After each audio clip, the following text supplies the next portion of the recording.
According to FanDuel Sportsbook, Jim Harbaugh is currently the favorite to win the 2024 Coach of the Year award, and for good reason, because we absolutely think he can do it.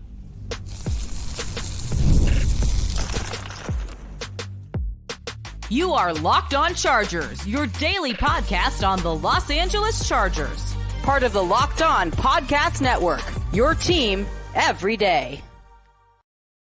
What is up, and welcome into the Locked On Chargers podcast. I'm your host, Daniel Wade, joined as always by my co-host, David Drogemeyer. And we've been covering the Chargers together now for 9 seasons, but this is our 7th year as the host of the Locked On Chargers podcast, bringing you your team every day. Thank you to the everydayers out there for making us your first listen. And to make sure that you never miss the show, go subscribe or follow for free on the Locked On Chargers YouTube channel and listen wherever you get your podcast from. David, what do we got today?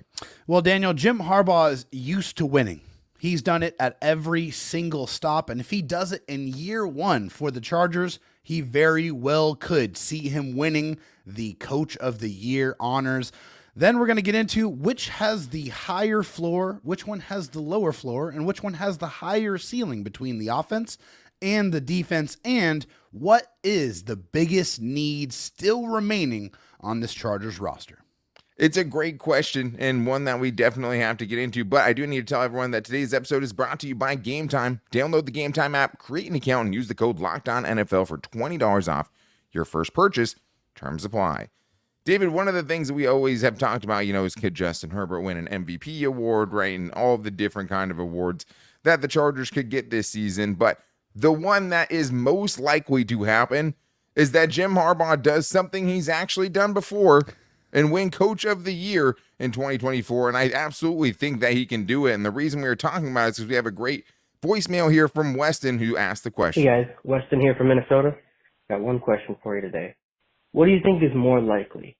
Somebody on the Chargers wins an award, whether it be MVP, Defensive Player of the Year, Coach of the Year, or we have 3 All-Pros, first team or second team either. Let me know what you guys think. We'll talk. Yeah, and when you look at that, there's a couple different things you could look at. I mean, I do think there are other things that are attainable, but only one of these things on FanDuel Sportsbooks right now is actually the favorite to happen. Right now, according to FanDuel, Jim Harbaugh is number 1 with a good little space between him and the next most likely candidate. If you look on there, Jim Harbaugh is plus 900 to win Coach of the Year. He is the favorite. And then you have guys like Raheem Morris at plus 1,000, Matt Eberflus with the Bears at plus 1,000. Now he has Caleb Williams. Raheem Morris taking over a pretty good situation in Atlanta with Kirk Cousins taking over there. But Jim Harbaugh is all alone at the top of it.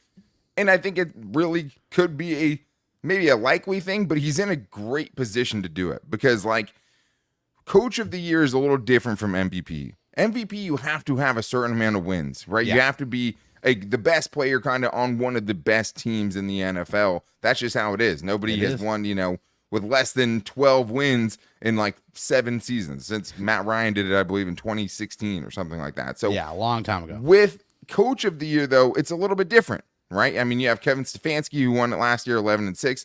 Brian Daboll in 2022 won it at 9-7. I think a lot of it has to do with your expectations, and I think he is in a position where if he doubles his wins, that's 10 wins. And that feels very attainable for this team. And if he can do that and make the playoffs, because all these other guys have made the playoffs in their Coach of the Year seasons, he will be right there at the end of things. Absolutely. And there's several reasons why Jim Harbaugh very well could win Coach of the Year. First and foremost, this guy's a winner. I've said it before. I'll say it again. He wins every single place that he goes, and he does it in short order. When he was in San Francisco, he took a team that was 6-10 straight to the NFC Championship game the very next year and then did it again and then did it again. Jim Harbaugh wins football games. So you have a guy that knows how to win and knows how to win quickly. Then you pair that guy with Justin Herbert, who is one of the best quarterbacks on the face of the earth. And hopefully you're bringing in a running game that's going to allow him to close out some football games and get some wins. And then there's the opportunity to win Coach of the Year. You know that the Chargers have talent on both sides of the ball. It's about having the right leader to be able to orchestrate that talent in a way that is going to get wins, and the opportunity of turning a team around that frankly sucked last year into a team that could get to the playoffs. And if he does get the Chargers to the playoffs, I think you can go ahead and start etching his name on the trophy right now. And a lot of it, like I said, has to do with expectations. So it's like if Andy Reid and Patrick Mahomes will win 12 games, Andy Reid's not getting coach of the year for that because that's an what's expectation expected for them. from them. Yeah. And that's why you see someone like a Brian Daboll with a Daniel Jones, him going 9-7 and taking that team to the playoffs was a coach of the year winning performance from him. I agree. And I think the other reason he's set up really well for it is you also don't have to win your division. Out of the last four, you have Kevin Stefanski, Brian Daboll at 9-7, Mike Vrabel at 12-5, and then Kevin Stefanski again in 2020 went 11-5. Only one of those teams actually won their division. So Jim Harbaugh doesn't even have to win the division to actually win the Coach of the Year award. It's more about how much can you improve from the season prior. 2023, Kevin Stefanski took a 7-10 team to 11-6. Brian Daboll, they were 4-13 and made it to 9-7. That's a 5-game improvement. Kevin Stefanski, that's a 4-game improvement. If Jim Harbaugh gets 10 wins, that's a 5-game improvement. And you also have to factor in that Justin Herbert missed the final 4 games of the year last year. So you're probably going to get him for more than that because he played in every other single game he could in his first 3 seasons up until last year. So now you're talking about, that the Easton Stick era of the Chargers actually getting factored in a positive way for Jim Harbaugh trying to win this upcoming award. So I think it's definitely out of all of those, the most likely scenario. Doesn't mean we can't see all pros like me and David were talking about. Like the Chargers have 4 guys who have already won all pros, and Khalil Mack, Derwin James, Rashawn Slater, and Darius Davis. Those guys could do it again, even though with Khalil Mack, like that's the hard thing. Like, do they have Really a defensive player of the year? I mean, Khalil Mack had 17 sacks last year and didn't even sniff defensive player of the year, which is like that just shows you kind of where that's at. And so you compare his stats with Myles Garrett, and it's literally right up there. Yeah, exactly. And I mean, he's just an older player. Obviously, a lot of those sacks came in one game. There's multiple reasons, but he was 4th in the league in sacks last year with 17. It just shows you kind of what the competition is there for it. But there is a good question, David, we also have about this Chargers coaching staff from Matthew about which one of the Chargers coordinators could get poached first. Hey, what's up, guys? This is Matthew. Just a question. I got, we got Greg Roman and Jesse Minter. Just curious, how long do we think we're going to keep them until they get coaching jobs? So just wanted to let you guys know opinion. Thank you guys. Both stuff, baby. David, that's a great question. Who would you go with? Yeah, so I think you look at these two coaches, they're very different trajectories when it comes to their coaching career. Greg Roman's been an offensive coordinator pretty much his entire coaching career. He's been an assistant head coach and an associate head coach at both the college and the NFL level. But to me, he's a career offensive coordinator at this point. I don't think he is going to, elevate beyond that level. Jesse Minter, on the other hand, we've seen multiple different examples of defensive coordinators going from defensive coordinator to head coach in short order. Obviously, the Chargers had that just last year with Brandon Staley after, being a defensive coordinator for 1 year, got transitioned to head coach. And then, of course, in Baltimore with Mike McDonald, who, he was only there for 2 years, then turned into a head coach. So with that being said, I can easily see Jesse Minter, if he does well with this Chargers defense, in 2 years, I could see him getting head coaching opportunities and potentially getting, poached. I hope that's not the case. I really want some stability and some continuity on both sides of the ball, on offense and defense, to really allow that chemistry to express itself. But that's just not how it works in the NFL. If you get something and you bring something and it does well, other teams are going to want to poach it. That's just the way it is. Unless it's hard to know who you're giving credit to. And that's the other big thing that goes against Greg Roman here, because you could have a great offense this year, and how much of that's just going to be because you're the guy standing next to Justin Herbert. Yeah. And that always plays a part in it, right? The same thing for like an Eric Bieniemy and some other coaches where it's like, Nathaniel Hackett gets a job because he was the guy standing next to Aaron Rodgers. True. Mike McCoy gets a job because he was the genius that led Peyton Manning to a great offense. So I think that works against him. He's had the number 1 offense in the league before Greg Roman has, and that didn't get him a head coaching job. Whereas you saw someone like a Mike McDonald, it took him 2 years, and he already has a head coaching job running a very similar defense to what we're going to see with Jesse Minter, a defense that many people think Jesse Minter actually improved upon at the collegiate ranks after he took over from Mike McDonald at Michigan. So I definitely think it's Jesse Minter there. I wouldn't be surprised if it happened quick, but I guess that's also good news that Justin Herbert should have the same offensive coordinator for a while, but we have much more to get into, including which side of the football for the Chargers has the lowest floor if everything goes wrong, and which side has the highest ceiling. We're getting into that and more on today's Locked On Chargers podcast. First, I need to tell you guys about the Game Time app, because Game Time is an authorized ticket marketplace of Major League Baseball, which makes getting tickets faster and easier, and the prices on the Game Time app actually go down the closer it gets to the first pitch. With killer last-minute deals, all-in prices viewed from your seats, and their lowest price guarantee, Game Time takes the guesswork out of buying MLB tickets. And right now, guys, it's the summer, and there's just nothing that hits like a baseball game on a warm summer night, especially Petco Park, best park in the league for my money. Just a great, great night. And if you want to get the best prices, if you're going to spend the money to have a nice night with your family, make sure you're getting the best price. And with Game Time, you get the Game Time guarantee, which means if you find somewhere else a cheaper ticket than your seat in the same row in the same section, you will get 110% of the difference. Game Time is the best place to get your tickets to any kind of event. Me and David have both used it before, and you can take the guesswork out of buying tickets with Game Time. So download the Game Time app, create an account, and use the code LOCKEDONNFL for $20 off your first purchase. Terms apply, but again, create an account, redeem the code LOCKEDONNFL for $20 off. Download the Game Time app today. Last minute tickets, lowest price, guaranteed. David, we have more on this Fan Mail Friday, and thank you to everyone who hit us up at Twitter at LockedOnLAC, and also everyone that called in the voicemail line. 4 voicemails on today's show. It's like a good old-fashioned sports radio caller show that my dad used to listen to when I was growing up. I love the feel of it. Thank you to everyone who called in at 323-524-7924. We appreciate you guys, and we have more to get into, including a great question about floors and ceilings. Let's hear what Nicholas has for us this week. Hey, guys. Question here from Nicholas. Which side of the ball has the lower floor, and which side of the ball has the highest ceiling? For me personally, it's a really tough question.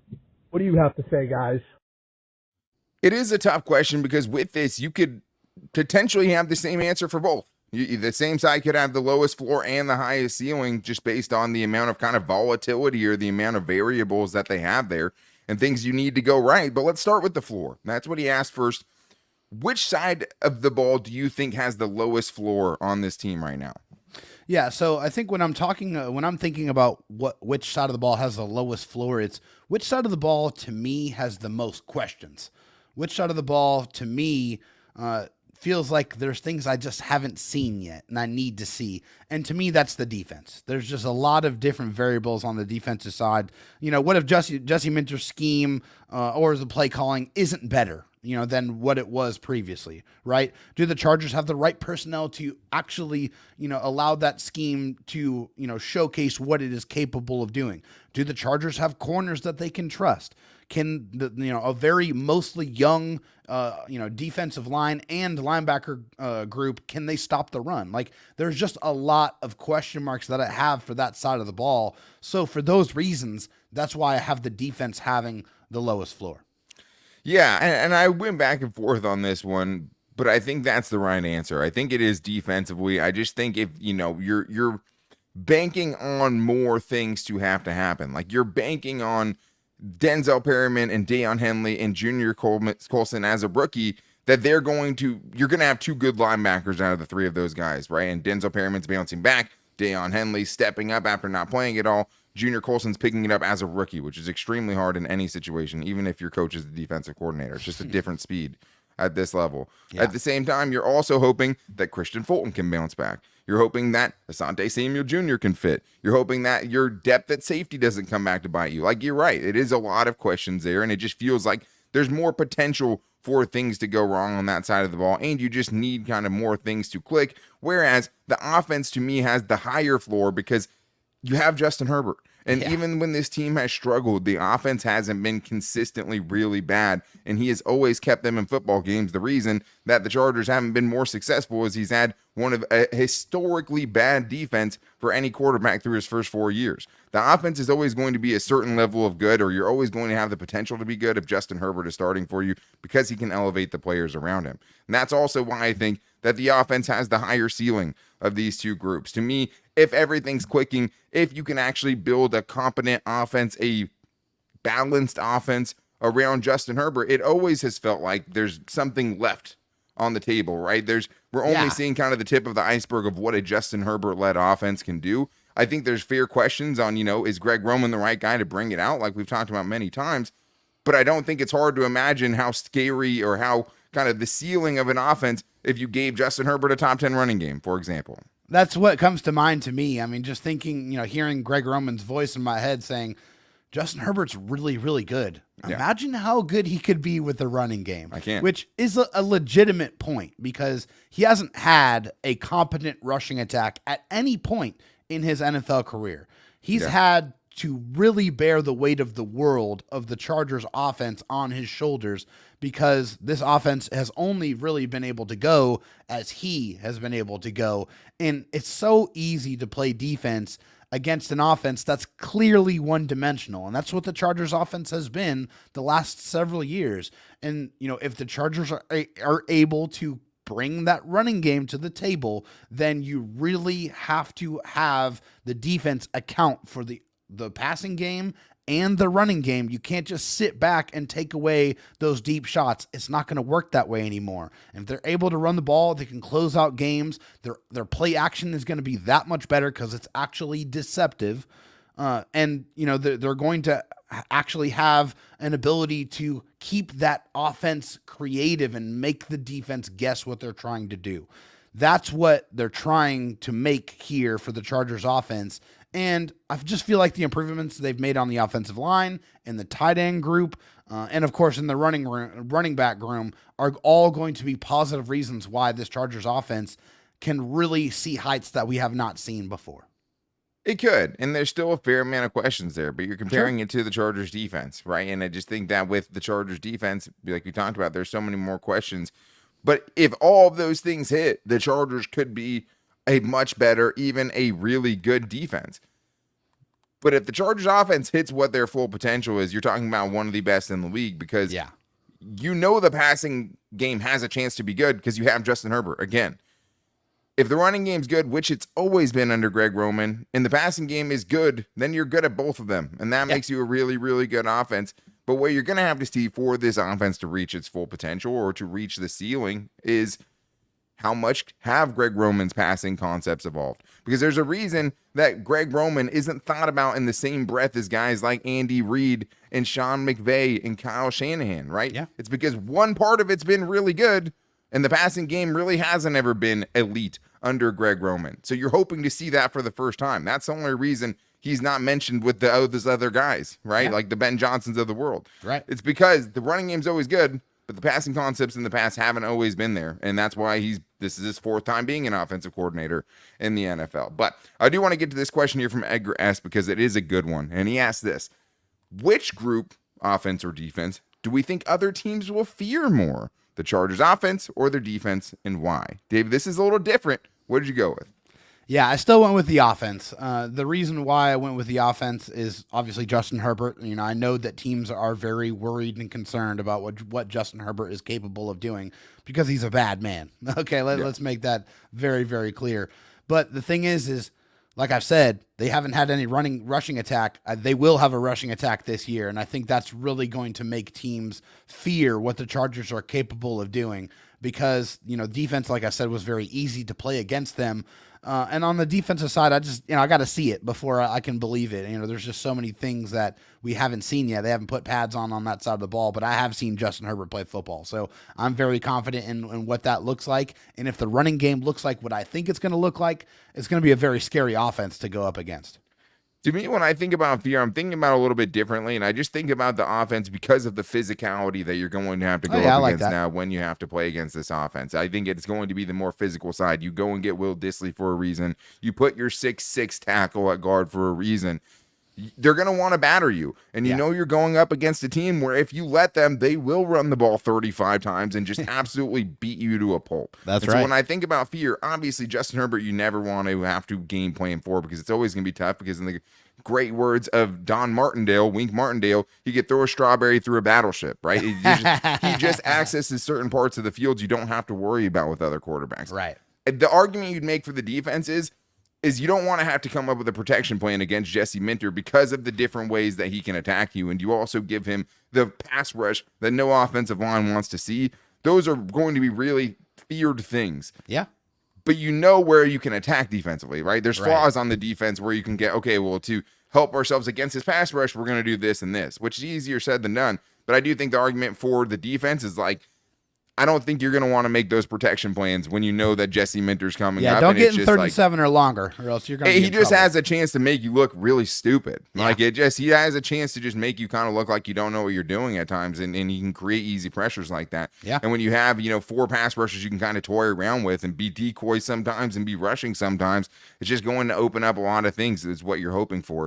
Because there are some serious questions and there are still some needs, and you're going to need the edge room to overcompensate for some of that, which leads us to what the actual biggest need on this team left is. And I think you could make the argument for a couple of different positions, but I think there's one that kind of stands out from a top-end talent perspective that I think is absolutely still the biggest need on this roster and could potentially even be what they take in the first round next season. It's such a big need. We're going to talk about that and much more in today's Locked On Chargers podcast.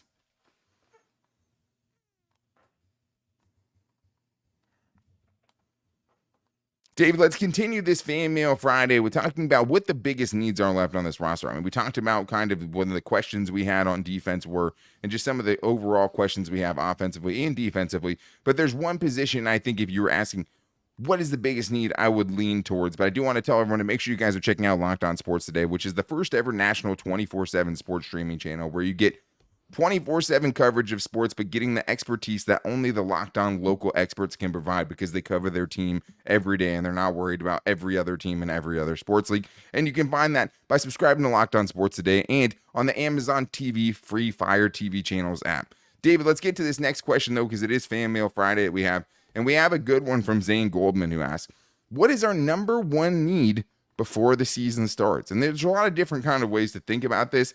But to both of us, we went in the same direction where if you're talking about where the biggest need was, I would have to say it's still the interior of the defensive line. That's the room where I just think, to me, there's a fair question to be asked if there's an above average full-time starter in that room right now. Yeah, I 100% agree. That is definitely the position group that I am most concerned about. You just look at the names that are in that room. Morgan Fox, very good situational pass rusher. Ochidio Ogbonnia, a guy that's, very young in the league coming off of major injuries. Scott Matlock, a guy that, didn't really play that great last year. Poona Ford didn't get a lot of playing time last year, is a veteran, does have experience in this league, but what does he have left in the tank?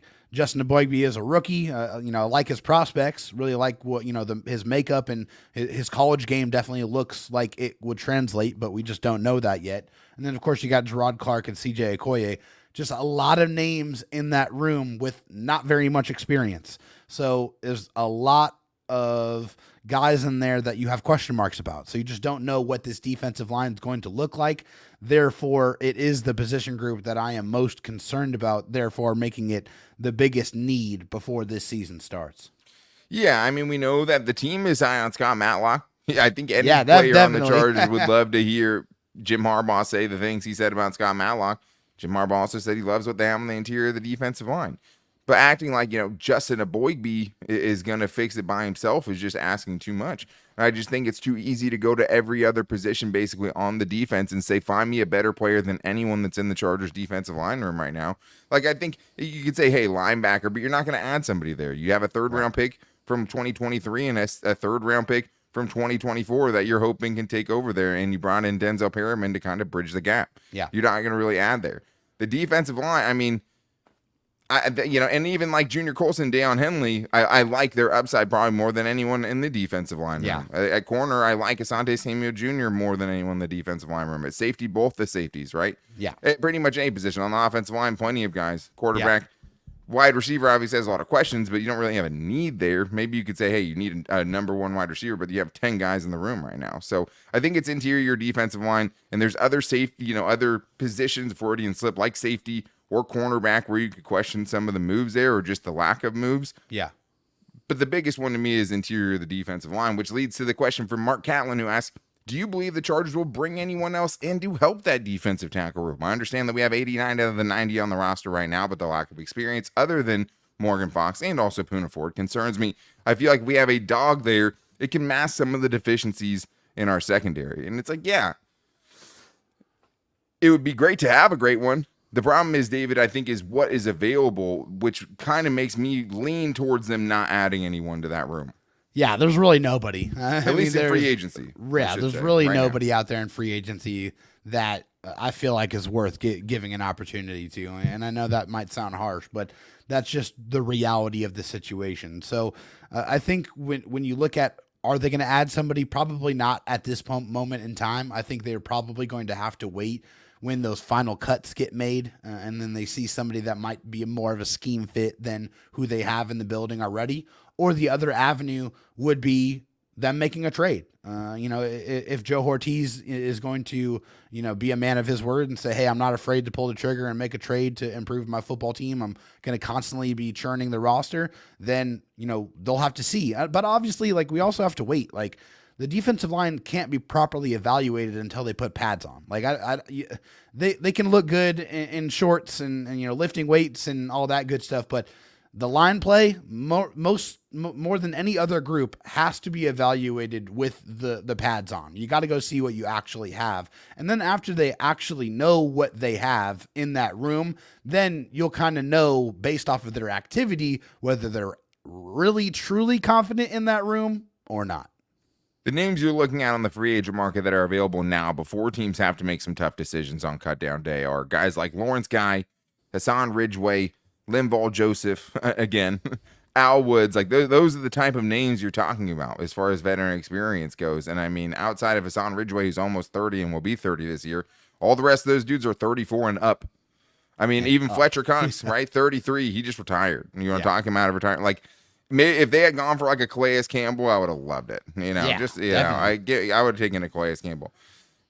There's not much out there. And this is going to be one of the units where Jesse Minter is going to be asked to elevate the most, because if you want to get those edge rushers on the field at the same time, you got to get in obvious passing situations, which might not be as easy as it seems if you're lacking in other parts of your defense. But we do have Athir who's calling into the show today. And if he's calling in, we have to see what he has. And today's question's about general managers. Let's hear what Atir has for us, because Atir, always one of our favorite callers, and I understand, what his question is. Let's see what he's got. Hi, David. This is your boy, Atir. I love you, my baby. Okay, I got a question. The Chiefs just won back-to-back Super Bowl. Okay? The coach and the QB is on the record book, not the GM. Okay? I need to know who came up with this silly idea about wins and losses is a GM stat, because they not on the record book. Last time I checked, it's the QB, it's the coach. Please explain this to me. Thank you. Love you. I love you, David. The floor is yours. Well, Athir, first and foremost, the GM position is based almost exclusively on wins and losses. If you don't win football games, then you are going to get fired. And yes, Andy Reid won the Super Bowl, but guess who got a contract extension alongside Andy Reid? Brett Veach, the Chiefs general manager. Also, the GM drafts the players. The GM assembles the team. So yes, the GM is very much involved in wins and losses. They are key. They're an integral part of creating the football team. And you just saw it with Tom Telesco. If you don't have success, if you don't win, division titles, if you don't win playoff games, if you don't win games, period, then you will get let go. That's just the way it is. It's a business of what have you done for me lately? At the same time, if you ask most casual NFL fans who the Chiefs general manager is, they're probably not going to be able to tell you, right? Most people aren't saying Brett Veach right off the top of their head. That's just how it is. When you look at the Chargers situation, though, that was different, though, because when you can start actually using the general manager and saying, hey, this is your fault, is when you have a larger sample size. That's the thing. When you're parsing whose blame it is, when you're looking at a team, you're like, okay, well, is it the coach not getting the most out of the players, or the general manager not giving the coach enough to work with? But then you have a general manager like Tom Telesco, who you see 3 different coaches fail under, and then at a certain point, the buck stops with you. How long can you keep saying, oh, well, it's the coach who is bad? I gave him enough, but he just wasn't good enough to do anything with it. Either you're really bad at picking coaches, or you're just not putting together a competent enough team. Obviously, the Raiders think it's the first part of that, whereas I think Chargers fans would say it's the latter. But I do think that's where it's easier to parse, because it's like, okay, Tom, you don't get a fourth head coach to see if it's your fault or if it's their fault. At that point, it's very easy to see, but it's not always that easy. I mean, it takes all of it. That's the real answer, is just like you have to get both. Yeah. Andy Reid didn't have the offensive firepower that the Chiefs normally have, and that's with the best, or, you know, at very least the top 3 offensive mind in the NFL or offensive play caller in the NFL. They still weren't a high-powered offense. What did they have? A great defense to fall back on. Yeah. They were able to get rid of Tyreek Hill and win back-to-back Super Bowls. That's why the GM is important. You still have to give the guys enough to work with, and you also still have to have great players like Patrick Mahomes and a good coach like Andy Reid. It takes all 3, and that's what the Chargers are hoping that they have now, because they know they have a good quarterback. They know they have a winning head coach, and Joe Ortiz is an unknown product at this point, but I think we liked what he's done so far. So it is important, and at a certain point, David's right. It comes down to your wins and losses, and you're putting the team out there and building the team. That's ending up with those results, and you have to take the blame for it, and you also get the credit for it if you're someone like Howie Roseman, right? So it works every different way. But thank you, Athir, for calling in, to everyone and to everyone that called in or wrote into today's show. Hit us up on the voicemail line at 323-524-7924, or hit us up at LockedOnLAC on Twitter. We will be back with you guys on Monday, probably doing another buy or sell show. So we'll get you guys' buy or sells on the show on Monday. Also looking for some more guests for next week, so we'll let you guys know what happens there. But you know, this is the most consistent Chargers content that you're going to find throughout the rest of the offseason. We'll be back with you guys on Monday. But make sure you're also following on all of our social media, because we post the show there every day. You can find us on Twitter, like I said, at LockedOnLAC, Instagram at LockedOnChargers, and our Locked On Chargers Facebook page. You can also find me on Twitter at DanTalkSports and David Drogemeyer at DroTalkSD. But we'll continue bringing you guys the best coverage of the Chargers this offseason, and we're only around the corner from training camp. But make sure you guys are back here on Monday. Until then, guys, take it easy and go Bolts.